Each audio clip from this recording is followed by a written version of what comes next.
electric guru is within you.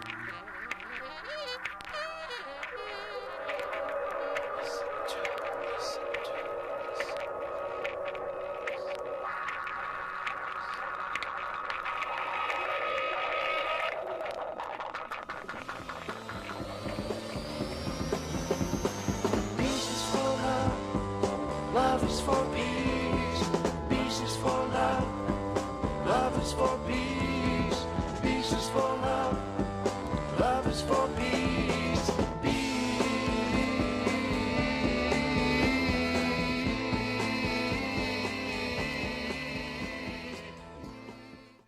Hey everybody, welcome back. Psychedelic here.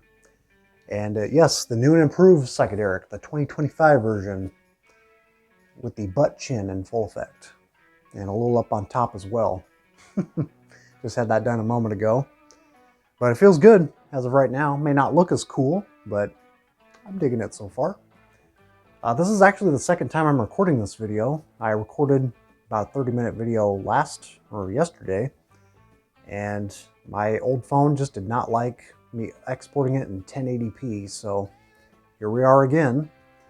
But it's kind of nice though. It kind of felt like a rehearsal because I might have left some information out and probably went a little overboard on that one, so I'll try to trim it down a little bit for this video.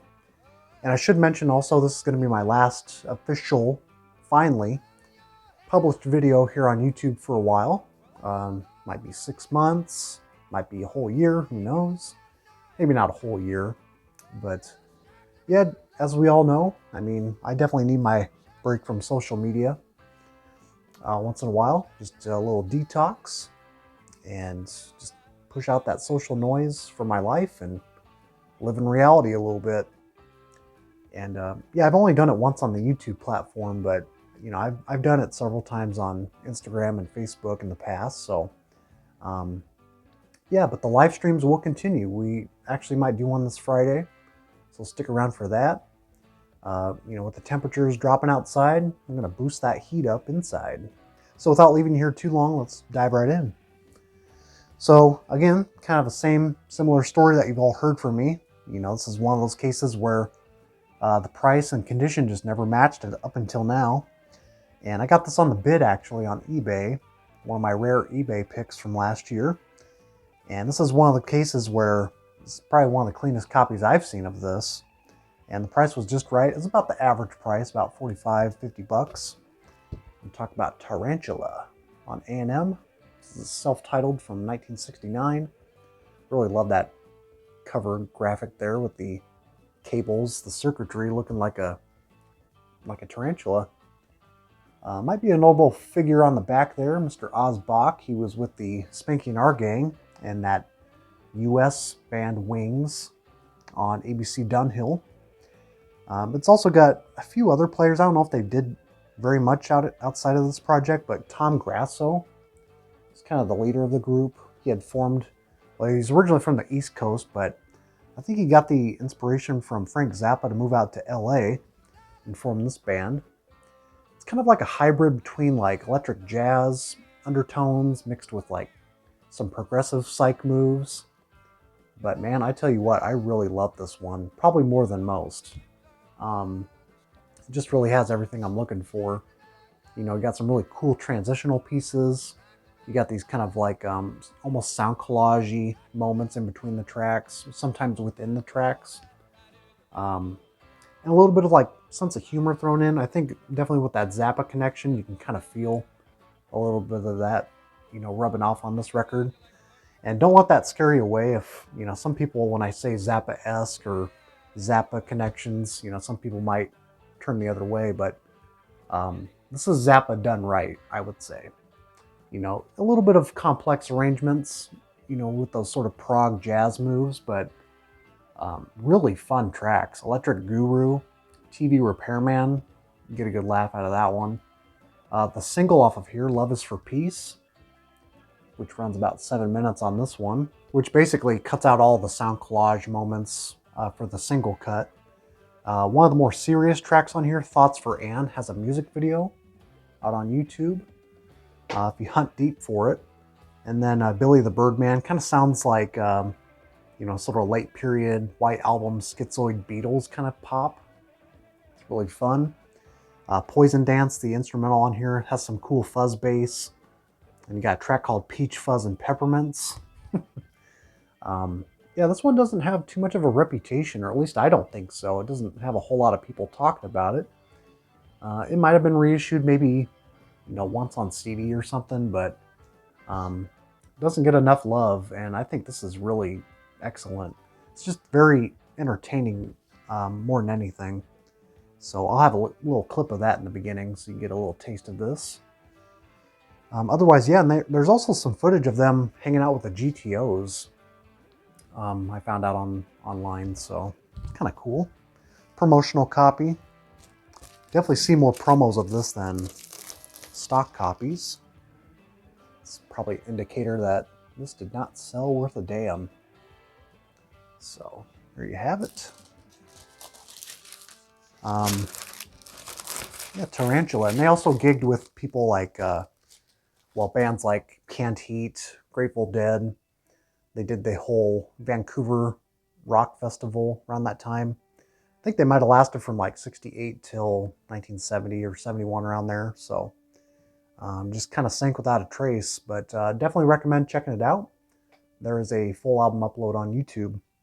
So continuing on, this is one that I, to my surprise, found in the new Rival bin. I've actually been kind of looking for this as one of those items that I've had on my Discogs want list for real. I usually don't have, I kind of keep my want list on there pretty limited. You know, if it's stuff that I'm kind of seeking out in the moment, or if I forget about it, I might remove it and, you know, move on to something else, but keep it pretty limited. And this was actually on there. Northern Dream by Bill Nelson. And this is Bill Nelson of Bebop Deluxe fame. This is his solo debut record from '71. This is kind of like a private pressing as well. I was really surprised to find this in the shop. This is definitely an early pressing of some sort. I don't think it's the legitimate first press because apparently there was only like 250 copies, at least the sources say online, but you look at the bottom here where it says limited edition copy number. I guess that means this is one of the earlier pressings, but I couldn't really find the specific pressing of what this is on Discogs, but yeah, kind of a fold out flap, gatefold. Kind of an interesting design there. I think he's had several solo records over the years, and this one kind of leans, this one kind of sounds like, to me, he's, you know, obviously British, but it kind of has like this Americana kind of edge to it, but like from a British perspective, which kind of has a cool little angle to it. Definitely on the rural bend, but there's a lot of trippy elements happening here within the engineering process of this. Tracks like Everyone's Hero, Rejoice, and then the last, well, second to last track, Smiles, which is like a 7 to 8 minute track. Definitely a highlight. Got some cool fuzz breaks here and there. But it's mostly on the folk rock side, kind of singer-songwriter. And just prior to this, he was with the band Light Years Away on that Astral Navigations compilation, or that twofer. So it's on a custom Smile Records. I also like how the catalog number is LAF, L-A-F. So yeah, it's actually surprisingly a pretty cheap pressing and cheap record to pick up on. I think I paid like 20, 25 around there for this copy, and some cheap heat. This is what I would consider cheap heat. If you're looking for something different. Side A label. So yeah, definitely one to look into. I think John Peel was actually a really big fan of this record. He would play this on his radio show in its entirety. So that's saying something there. So this third one is actually probably the most controversial record in the whole bunch, and we'll talk about that. So I haven't really brought this band up too many times on the channel, and I used to have their debut record, the reissue on Sundays. I used to have 2 copies of that actually. And this is one I've been actually looking for, a Sundays, but I wanted to pay pretty cheap for this, and I got this for under 20 bucks finally. And although this record is a little problematic for me, it's got some good sounds within, but I think it's just a lot of like more on the producer's hands and producer's fault than anything. And we're talking about the Chocolate Watchband, the Inner Mystique. It's their sophomore album here, as you guys may know. This is a Sunday's copy. And I got this on the cheap end because there is some creasing going on, as you can see. Obviously a very iconic psychedelic artwork there. Really sticks out amongst the genre. And I think sometimes that kind of gets to people's heads because, you know, the Chocolate Watchband, obviously, I mean, they're better at the garage rock thing, very Stones heavy in nature, especially in the vocals and the kind of, you know, British rhythm and blues inspiration. But I gotta say, man, I mean, it's a double-edged sword. I mean, the producer, Ed Cobb, or as Cosmic Brian likes to say, he's got a cob up his ass. Yeah, so the producer, he's really responsible for what goes on side one and a little bit of side two, replacing the original vocalist. He arranged side one with like some session players, and it's not the original band playing. And it's the most psychedelic in nature. It's got a very kind of worldly, you know, semi-Eastern kind of flair to it. And they also cover We the Peoples in the Past, which I actually really love this version of it. It's a little more poppy, but very, very cool sound to it. I think you got some like Farfisa organ, some, you know, different things happening. And I love the vocals on it too. But yeah, the Inner Mystique and the Voyage of Trieste, really some cool killer cuts here, but you know, that only lasts for like 12, 15 minutes on the first half. And then side two, I mean, in total, this runs about maybe 25 minutes in total. But side two opens up with one of their better cuts, I would say. I'm Not Like Everybody Else, the Kinks cover. You know, I think that really nails their style as far as like their live set, how that all sounded for them, playing around LA, different clubs. Definitely has that kind of punk energy that they were definitely wheeling. But then they go to Medication, which I really like the Standells version much more. And then Let's Go, Let's Go, Let's Go. It's like, why did you throw that on there? Baby Blue, I Ain't No Miracle Worker to end it off. So there's really no original tracks once the whole thing's over with. And yeah, it's just really problematic. And I think just, like I say, just a lot of it kind of lands on the producer's lap and just really was misguiding the band altogether. But with all that happening, there's definitely some good moments here. But I would say once you get to Medication and everything after that, I don't really care for it too much. But for the first half, I really like it.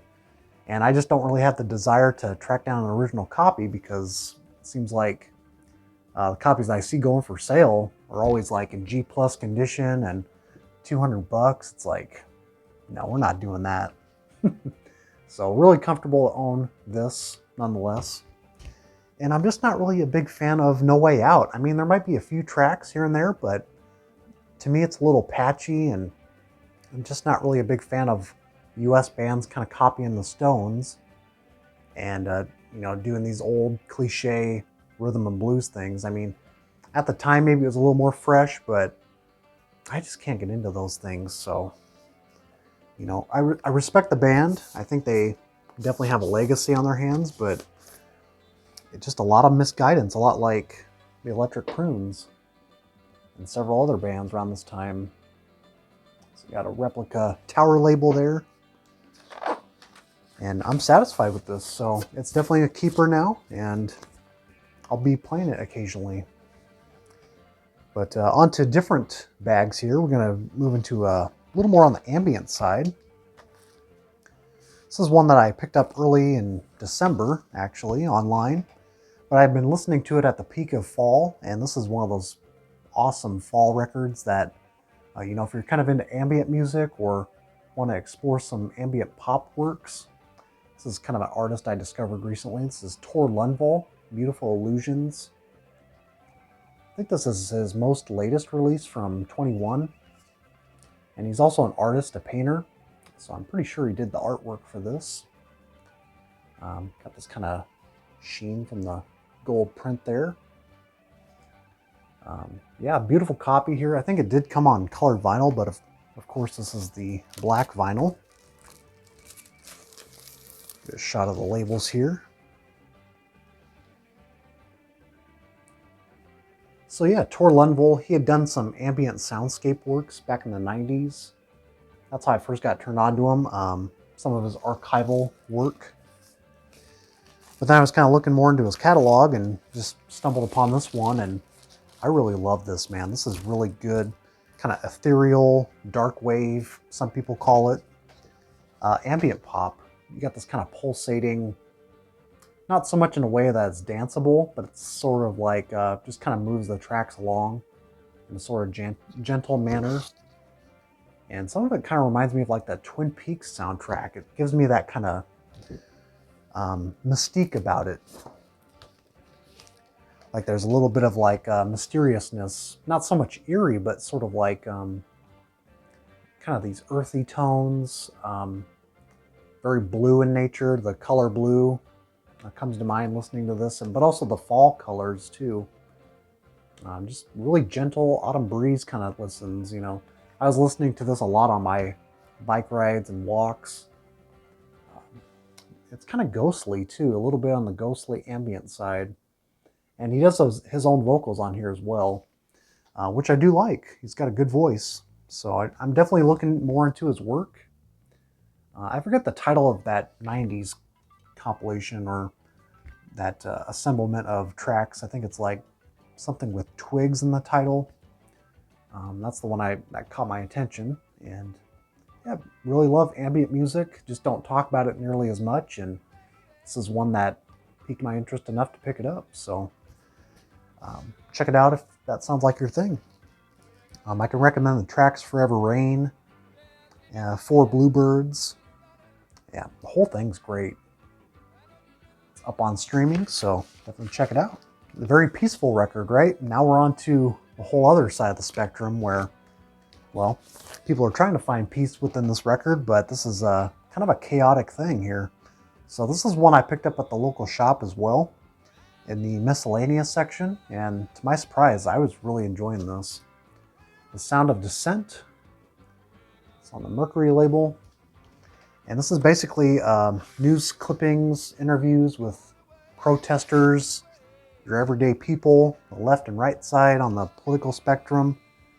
It's kind of going all the way down the list. There's like capturing the DNC riots in Chicago from 1968, anti-war marches. But the cool thing about this one is that it's got some musical accompaniment by a couple members, Dan Armstrong and Donald McDonald. He was in the band, what is it, Jeremy and the Satires or Satyrs? I forget the name, but it's on the Reprise label. And then Dan Armstrong, he actually produced the last Critters LP on the Project 3 label. So I found that out.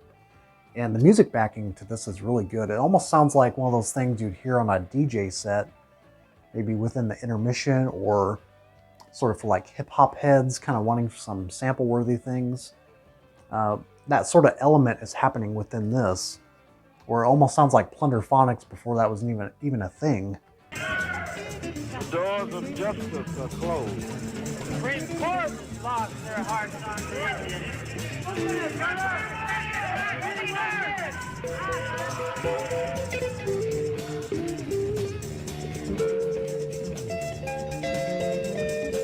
And I can tell you that if I were the President of the United States, you could walk on the streets in any section of Washington, D.C. at any time, and I would make that possible if I had to bring 30,000 troops to Washington and put one every 30 feet with a 2-foot bayonet on the end of a rifle. We're going to make it safe for all the citizens of Washington, D.C.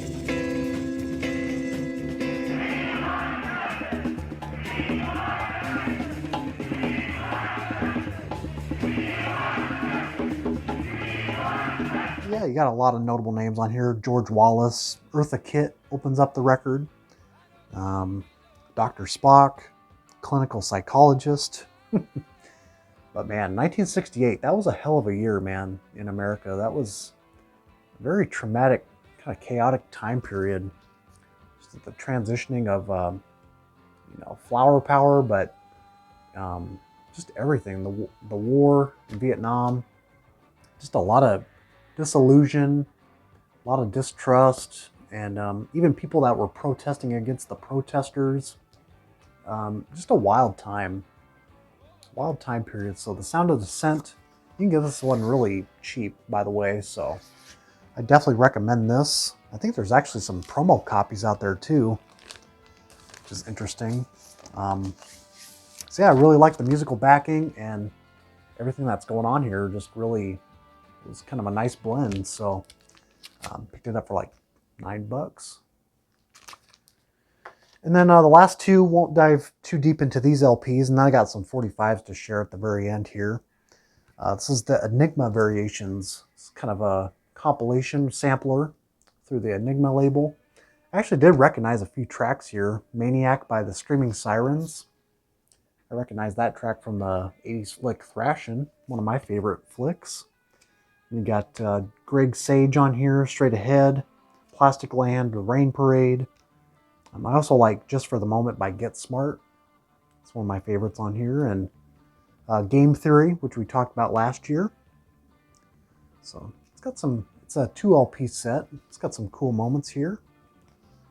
And this can be had very cheap, and I think LP samplers are kind of my way to go. This has got a lot of like new wave, post-punky sounds, kind of jangle pop, all that sort of thing. Paisley Underground a little bit, and that's all the LPs on the back. Some of those you might recognize. Anyways, yeah, just kind of have to move the video along because we're about approaching that 30-minute mark again. This was a thrift store find, Jenny Ford. Some people are looking for this on Discogs, I found out. This is one I recognized from Jay Sanders. I know you're watching out there, maybe. It's kind of like a loungy, kind of jazz pop. It's definitely one that I'm going to be putting on Discogs eventually. So it's kind of a cool Goodwill find. And I forgot the 45s, just a second. Now, obviously, we talked about this one last time, Ultimate Power by the Sound Expedition. Local Grail acquired, baby. Check out my last video if you'd like to hear me talk about that one. And my buddy threw this one along with that one. This is also on the Century label. Was not familiar with this one. This also might be a local thing. What's side one here? A Picture in My Mind by The Spinning Wheel. It's not in the best shape, and I really shouldn't be playing it, but it played well on my turntable. And then the Funky Alien on side 2. Try to get a clip of that in. It's actually pretty. It's got some nice fuzz tones, kind of nice, kind of a funkier aspect. I think side 1's more of a folk pop cut, but yeah, the Funky Alien. Check this sample out.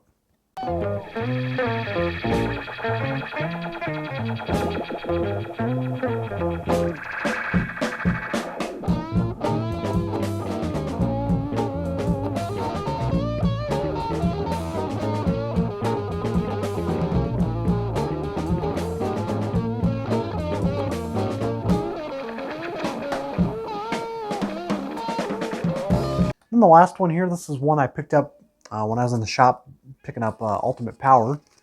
I was like, well, I don't own this yet, so I'll give it a shot.